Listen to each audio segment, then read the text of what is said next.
Cricket ஃபேன்ஸுக்கு வணக்கம். ரொம்ப நாளுக்கு அப்புறம் சென்னை சூப்பர் கிங்ஸோடைய ஒரு வெற்றியை நம்மளால பார்க்க முடிஞ்சுங்க. ஸோ சோசியல் மீடியாவில் அது மட்டும் இல்லாமல் கிரவுண்ட்லலாம் பார்த்துருப்போம். சரியான செலிப்ரேஷன். ஸோ நிறைய டீம் சொல்லலாம். அட் த சேம் டைம் என்ன டோர்னமெண்ட்டை விட்டு வெளியில் போயிட்டாங்க, ஜெயிச்சு என்ன பிரயோஜனம் அப்படின்னு சொல்லிட்டு. ஆக்சுவலாக மேட்டர் அது கிடையாது.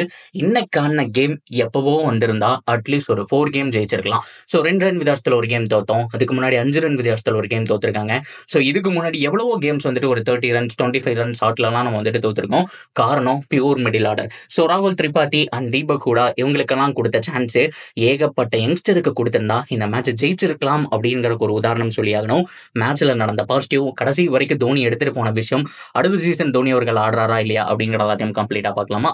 ஸோ ஃபர்ஸ்ட் டைம் சேனலுக்கு வரீங்கன்னா மறக்காம சப்ஸ்கிரைப் பண்ணி சப்போர்ட் பண்ணுங்க. அப்போ அப்டேட் எல்லாமே எங்களை வந்து சேரும். சரி வாங்க வீடியோக்குள்ள போகலாம்.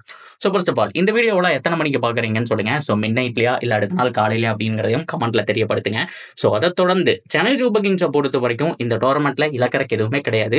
ஃப்ரீ ஃப்ளோயிங்காக ஆட போகிறோம், நீட்டாக பவுலிங் போட போகிறோம். இதுதான் நம்மளுடைய கடமை. ஸோ அஸ்வின் அவர்கள் வாங்க வந்து உங்களுடைய அந்த ஒரு காமிங்க, அதாவது power play and death overs எதில் அவருக்கு சூட்டபிளாக இருக்குது, மேபி அடுத்த சீசனுக்கு ஒரு கம்மி ப்ரைஸுக்கு எடுக்க முடியுமா, ஒரு 3-4 கோடிக்கு எடுக்க முடியுமாங்கிற மாதிரி அஸ்வின் அவர்களுக்கு ஒரு சான்ஸ் கிடைச்சது. அதை தாண்டி சாம் கரன் ஓகே 1 சூப்பராக ஆடுறீங்க, பட் இருந்தாலும் யங்ஸ்டருக்கு வாய்ப்பு கொடுப்போங்கிற மாதிரி அவருடைய பொசிஷன் 1 டவுனில் உருவில் பட்டேல் அவருக்கு சான்ஸ் கிடைச்சது. ஸோ அது போக நீங்கள் பார்த்தீங்க அப்படின்னா டீமுக்குள்ள இன்னொரு யங்ஸ்டரை கூப்பிட்டு வரணும் அப்படிங்கிற மாதிரி அவங்க முடிவு பண்ணின விதம் அப்படிங்கிறது நல்லாவே இருந்ததுன்னு சொல்லணும். ஸோ கப்பல் ஆஃப் சேஞ்சஸ் அப்படிங்கிற மாதிரி பிளேயிங் லெவனில் பண்ணியிருந்தாங்க. ஸோ அது ஓரளவுக்கு ஒர்க் அவுட் ஆச்சு அப்படிங்கிற மாதிரி தான் நான் சொல்லுவேன். ஸோ எடுத்த உடனே பவுலிங்கில் இனிஷியல் விக்கெட் குருபாஸை தூக்குனாங்க. ஸோ இடையில ஓரளவுக்கு பார்ட்னர்ஷிப்பெல்லாம் போச்சு. பவர் பிளேலேயே பார்த்தோம் அப்படின்னா மேலே வந்துட்டாங்க.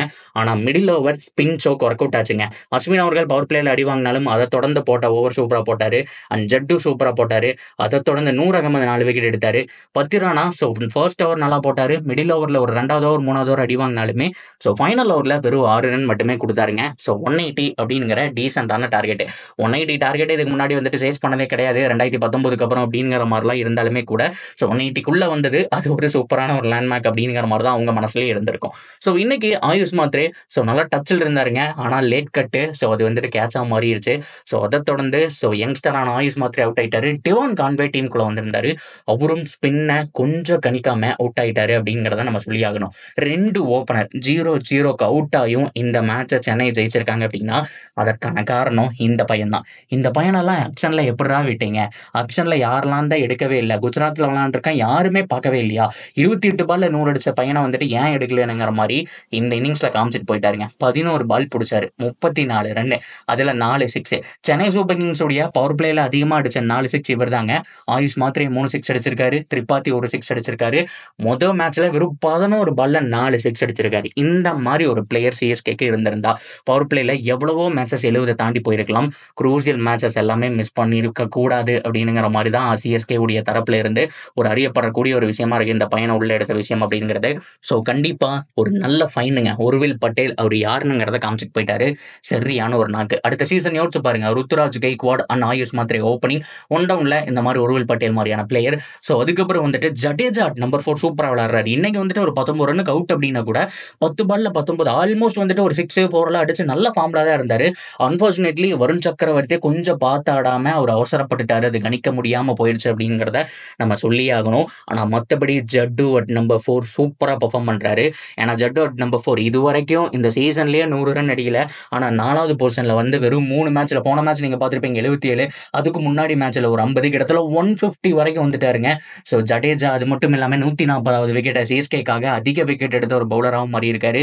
ஸோ ஜட்டு அட் நம்பர் 4 சூப்பராக இருக்கு. ஆனால் இதெல்லாம் தாண்டி வந்தாருங்க டிவால் பிரேவிஸ். இவரும் ஆக்ஷனில் அன்சோல்டு தான் சிஎஸ்கே எடுத்தாங்க. ஸோ ஒரு மேட்ச் நீங்கள் பார்த்துருப்பீங்க 44 ரன் அதிரடி. அடுத்த மேட்ச் சூப்பரானாரு. ஃபென்டாஸ்டிக் ஃபீல்டர் 2-3 கேச்சஸ் செம்மையாக பிடிச்சாரு. அதை தாண்டி இன்னைக்கு வான வெடிக்க ஒரே ஓவரில் 30 ரன் வைபவ் அரோராவை பிடிச்சி செம்மையாக செஞ்சு விட்டுட்டாரு. அந்த மேட்ச் தாங்க கிட்டத்தட்ட எங்கேயோ இருந்த டார்கெட்டை ரன்ன பாலு கொண்டு வந்து விட்டுச்சு.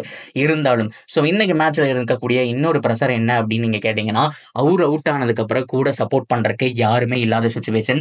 தூபே அண்ட் தோனி அவங்க 2 பேரும் ஆடும்போது கிட்டத்தட்ட 50 ரன் வேணும். ஏதாவது ஒரு விக்கெட் போனா கூட பவுலர் தான் வரப்போறாங்க. ஸோ அவங்களால சேஸ் பண்ண முடியாது. ஆனா கேமை எவ்வளோ அழகா கொண்டு போனார் தெரியுமா, தோனியும் தூபேவும் சேர்ந்து. சுனில் நரேனோட ஒரு ஓவர், அது மட்டும் இல்லாம அடுத்த ஓவரையும் வந்துட்டு நம்ம பார்த்து ஆடணுங்கிற மாதிரி வருண் சக்கரவர்த்தியோட ஃபைனல் ஓவர் 2யுமே வந்துட்டு பார்த்து ஆடிட்டு, ஸோ மொயின் அலிக்கு ஓவர் கொடுக்கலாமா வேண்டாமாங்கிற மாதிரி ஏகப்பட்ட கன்ஃபியூஷன்ல இருந்து இவ்வளோ தூரம் வந்து கடைசி வரைக்கும் எடுத்துட்டு போய் கடைசி ஓவரில் மொதல் பால் 6 அடிச்சாரு. ஸோ அதுக்கப்புறம் அதுக்கப்புறம் சிங்கிள் ரொட்டேட் பண்ணி கொடுத்ததுக்கப்புறம் ஏகே அன்சுல் கம்போஜ் வந்துட்டு ஃபினிஷ் பண்ணி கொடுத்துட்டாருங்க. So one of the typical CSK finish இப்படி தான் அவங்க ஃபினிஷ் பண்ணுவாங்கங்கிற மாதிரி காமிச்சிருக்கு. இந்த சீசனில் ஒரு சில பாசிட்டிவ்ஸ் எல்லாம் எடுத்துகிட்டு போகணும் அப்படின்னா என்னை பொறுத்த வரைக்கும் ஆயுஷ் மாத்திரே பெட்டரான ஒரு விஷயங்க. ஸோ அது மட்டும் இல்லாமல் ருத்ராஜன் ஆயுஷ் மாத்திரையவே ஓப்பன் பண்ணலாம். உருவில் பட்டேல் இன்னும் சான்ஸ் எல்லாம் கொடுத்து பார்ப்போம். 2 மேட்ச் இருக்கு, எப்படி ஆடுறாரு அப்படிங்கிறதெல்லாம் பார்ப்பாங்க. ஸோ அதை தொடர்ந்து பார்த்தோம் அப்படின்னா டெவால் பிரிவிஸ் சூப்பரான ஒரு ஃபைட் அப்படிங்கிறத சொல்லி ஆகணும். அண்ட் டூபே இன்னைக்கு ஒரு மெச்சூர்டு நாக். அவர் வந்துட்டு என்னதான் வந்துட்டு ஒரு 40-45 தான் அடிச்சிருந்தாலுமே இன்னைக்கு அந்த நாக்கு தேவைப்பட்டுச்சு, அதையும் நம்ம பார்க்கணும். அண்ட் ஜடேஜா அட் நம்பர் 4 அது ஒரு பாசிட்டிவான ஒரு விஷயமா பார்க்குறேன். அன்சுல் கம்போஜுடைய பவுலிங் ஒரு பாசிட்டிவ், கலீல் அகமதுடைய நியூ பால் பவுலிங் ஒரு பாசிட்டிவ், அண்ட் நூர் அகமதுங்க. ஸோ கிட்டத்தட்ட ஒரு 7-8 பேரோட போக போகிறோம். MS தோனி அவர்களும் ஒன் மோர் சீசன் ஆடுவாருங்கிற மாதிரியான தகவல் தான் வந்துட்டு இருக்கு. ஸோ அடுத்த சீசனில் இன்னொரு 4-5 பிளேயர்ஸ் மட்டும் தரமான ஒரு பவுலர், அது மட்டும் இல்லாமல் மிடில் ஆர்டரில் அடிக்கக்கூடிய இன்னும் 1 இல்லைனா 2 ஹிட்டர், இல்லைனா வெஸ்ட் இண்டீஸ்லேருந்து யாராவது ஒரு பயங்கரமான ஒரு ஹிட்டர்லாம் உள்ள இறக்கி இந்த டீமை பட்டிட்டிங்கிறீங்க பார்த்தோம் அப்படின்னா ஆல்ரெடி தெரிஞ்சு கிட்டத்தட்ட இந்த சீசனில் நீங்கள் பார்த்த ஒரு 10 மேட்சை விட கடைசி 2 மேட்ச்சில் சிஎஸ்கே எந்த மாதிரி ஆடி இருக்காங்கன்னு தெரிஞ்சிருக்கும். எஸ், கண்டிப்பாக சிஎஸ்கே இயல்பு நிலைக்கு திரும்பிடுச்சு. ஸோ மெகா ஆக்ஷனுக்கு அப்புறம் உங்களுக்கு ஒரு மாதிரி டீம் எல்லாம் இப்போவே செட் பண்ணி வச்சிருக்காங்க. ஸோ மினி ஆக்ஷனில் தேவையான பிளேயர்ஸை மட்டும் எடுத்து உள்ள போட்டாங்க அப்படின்னா சும்மா வெறித்தனமாக இருக்கும் இந்த டீம்ங்கிறதுல கொஞ்சம் கூட மாற்றம் இல்லை. பொறுத்திருந்து பார்ப்போம் என்ன நடக்க போகுது அப்படிங்கிறத. இதை பற்றி உங்களுடைய கருத்துக்கள் என்ன அப்படிங்கிறத சொல்லுங்கள். தொடர்ந்து அப்படியே சேனலோட இணைஞ்சிருங்க. மறக்காமல் சப்ஸ்கிரைப் பண்ணி சப்போர்ட் பண்ணுங்கள்.